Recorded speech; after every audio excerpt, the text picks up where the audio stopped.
Welcome to the FBAA's Top Broker Podcast for mortgage brokers looking to take their business to the next level. Hey guys, and welcome to the Top Broker Podcast. Jaden here. Today we've got a special guest. We've got Martin Grunstein on the show. He's a professional speaker on customer service. This is an episode you really need to stop and take notice of.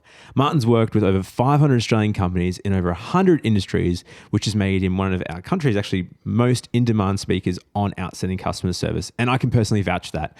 I first got introduced to Martin at the FBAA conference last year, and his presentation, listen, it was hilarious, but like insanely insightful. Just from his little presentation, I got two super simple ideas that have really massively improved the way I approach customer service in my business and has helped actually increase referrals day to day.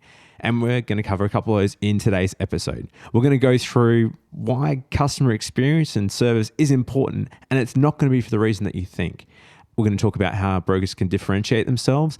And then next week, we're going to continue the conversation. It's huge. So without any further delay, let me introduce Martin Grunstein. Martin, thank you so much for your time. Really appreciate it. It's a pleasure, Jay. So I guess starting off the top, and it might seem like a weird question to ask given that brokers are in service businesses, but why is customer service and the customer experience important? Well, fundamentally, you're perceived by your clients in terms of how you treat them. You know, at the end of the day, I have no full understanding of in most cases, your credentials, the things that happen behind the scenes. As a customer, I judge you a lot of time by do you return phone calls, do you turn up on time, do you keep the promises you make, in that area, and those things create perceptions in the marketplace.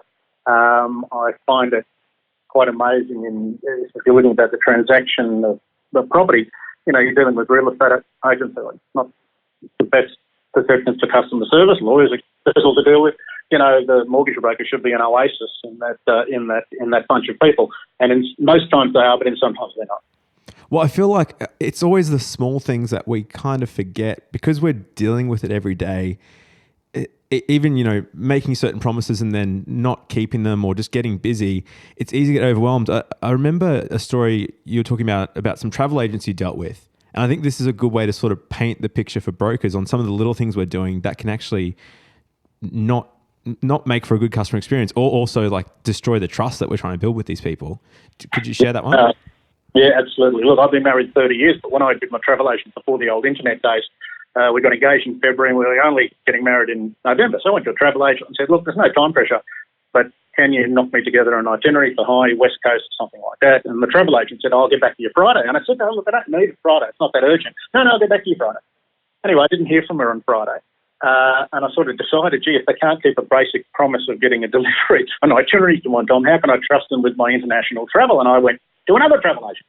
As it turned out, it took 6 travel agents to organise my honeymoon because the first 5 of them made promises they wouldn't keep, and they put deadlines on themselves. Now, if she would have said to me, I'll have it to you in 2 weeks and got it to me in 2 weeks, I would have been totally happy. But once she commits to saying, I'll have it done by Friday, if she doesn't get it to me by Friday, she's let me down. And that's my only perception of dealing with it. The 6 travel agents just put the money and did the easy work.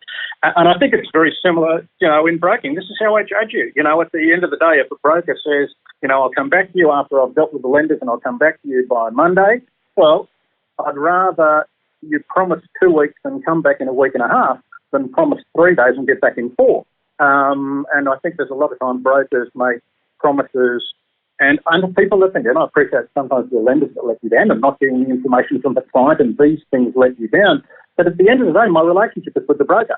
Therefore, if I don't trust them to keep deadlines, well, why would I have faith in them to do the right thing by me in other areas? And I think the tiniest simple things are often why people leave businesses and don't trust them.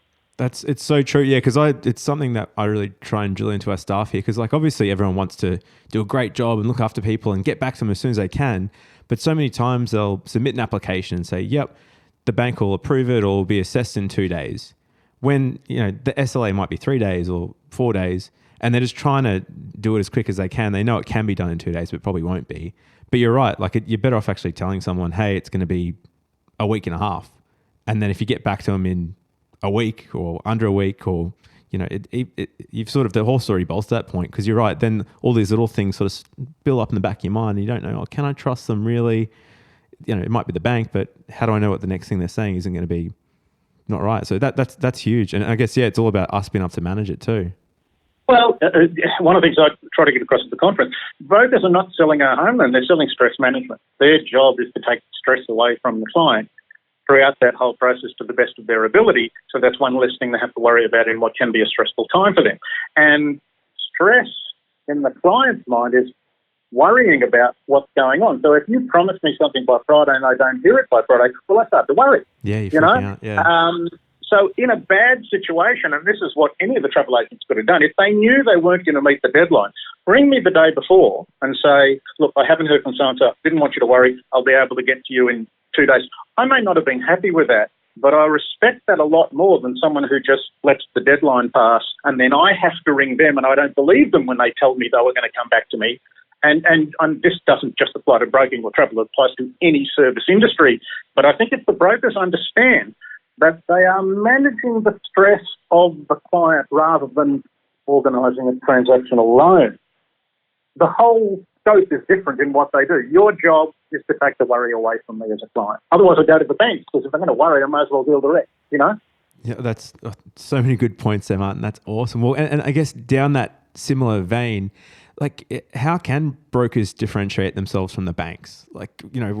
We've all got the kind of the same product. What's your view from someone that's kind of external? What have you seen that works? Okay. Firstly, there's much more to it, obviously, than the loan itself in this stress management transaction. I need to be given reasons as a prospective client to justify having the relationship with the broker. The interesting thing I noticed when I look at websites of brokers, and I Googled 100 of them before I spoke, and the same thing 5 years ago before I spoke there, a lot of them are saying, why should I use a broker? Which I don't think is the right question. Maybe 15 years ago that was the right question, but when 60% of loans are organised by brokers now, the issue is not why should I deal with a broker, it's why should I deal with you as my broker, and the things that need to be included are not just we'll get the best loan or we've got 30 lenders or whatever, which is what everyone says. I want to know things like your years of experience, the volume of loans you have transacted, your personal accessibility. Will you guarantee to return my phone calls and be accessible to me? Do you have testimonials from satisfied clients who can give me reasons to justify the confidence in you? Do you do things in your local community? There are a lot of things apart from the interest rate on the home loan that will differentiate you against your competitors. If your only form of differentiation is I can get you the best home loan, well, every man and his dog says that, and I believe a lot of times that's what creates a lot of the disloyalty and churn in the marketplace when it's all about the interest rate of the loan, which is cyclical anyway, around it. The job of the broker to differentiate has got to be why I am the best person to remove the stress from your life in this area from start to finish, and what makes me different to my competition rather than the same with every man and his dog. Wow, that's amazing. I think I have to go back and listen to that a few times. There's so much to unpack there, Martin. What we'll do is we'll leave it there for this week. And I think next week we're going to come back and unpack that a bit more and some other ways that brokers can find some repeat referrals. But in the meantime, if anyone wants to find you, where can we find you online? Just go to martingrunstein.com.au. There's articles, everything there's free of charge. And if you want to contact me, you can contact me through the website. Perfect. Thank you so much, Martin. Insane. Martin, that was so good. Thank you so much for your time again, Martin. I got a lot out of that. I think number one, because we're dealing with this stuff day to day, you kind of get a bit jaded, but we forget the main thing that we're selling isn't a home loan, but it's stress management.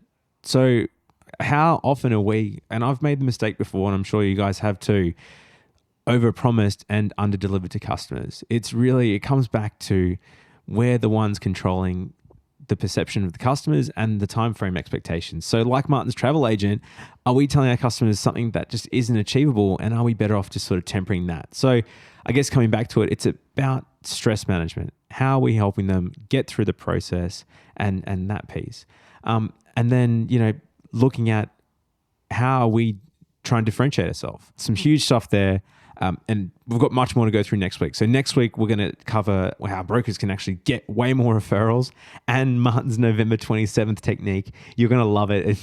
I'm going to put my business as soon as I stop recording this episode. So anyway, looking forward to getting you guys back next week. If you've got any questions, make sure you obviously look at Martin Grunstein's website, martingrunstein.com.au, or hit us up at topbroker.com.au. Would love to hear any feedback you've got and tune in for the weekly blogs there. Okay, until next time, this is Jaden signing off.